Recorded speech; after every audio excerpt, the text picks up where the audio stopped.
Small Things Like These is a novel that has entranced many thousands of readers. What drew you to adapting it for the screen? It was the way sort of it unfolded. It was the quietness of it and just how minimal it was.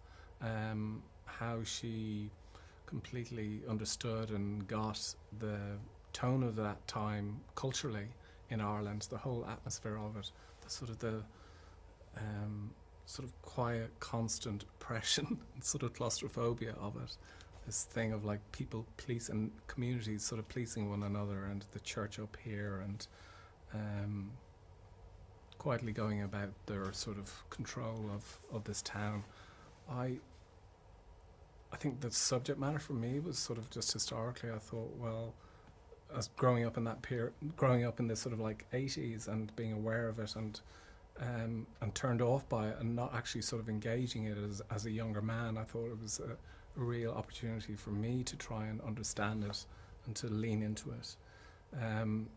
So yeah, both aesthetically, artistically, and from a sort of a context sort of point of view, it felt like it was a really lovely thing and a right thing to do. Mm. Yeah. For me, it was the grief. I think losing a brother when I was very young was like the biggest pain I ever experienced, and I think the grief in the story was beautifully told, and I got like a personal connection with it immediately. And not being able to share your pain or being able to share your feelings, that was something I really understood as well. I think people told me in Ireland in the 50s, you were certainly men, please don't share your feelings, keep it for yourself, don't be vulnerable, don't show it. And I think that kind of built a concrete wall for the character, and I think his pain he turned it in heroism, which I think is very interesting arc. I felt very personal. And there's all these sort of ghosts in the story that I love, I think, because of this sort of hidden and this sort of like deep grief. There's all these like his mother, and then Ned as an older man, and like not seeing him and things like that, and his own sort of past, his childhood itself is sort of almost like a haunting, isn't it? Yeah, exactly. You get it in a movie, like the woman who's looking after him says like, okay, it's been a week now, we give you another room. Yeah. Okay, and now you go back to school, and that's it. Yeah. It's wow. It's like this kind of 50s mentality. And yeah, I think it's sort of the strains of that are still very, very much in the 80s, of just not being.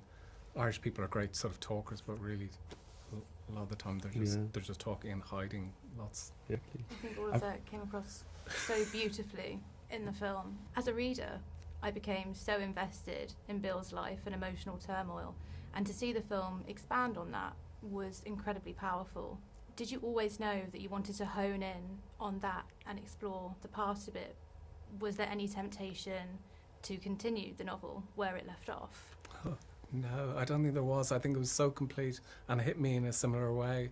I think when you write with such sort of sparsity, it's sort of like you leave a place for a reader or an audience to be in it, to imagine it. And I think there's enough in the gesture, I think, of what he does, and then how we leave him, how we sort of like step away from it. Yeah, I think the story itself, how it is right now, is quite unpredictable. It all makes sense and it all feels right, but it's quite unpredictable. I think what's going to happen after the movie, it's more predictable, something I would expect.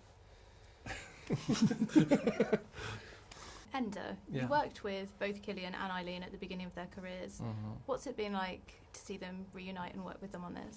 Very, very emotional. It's sort of like I've known them since they were like 18 and 19, so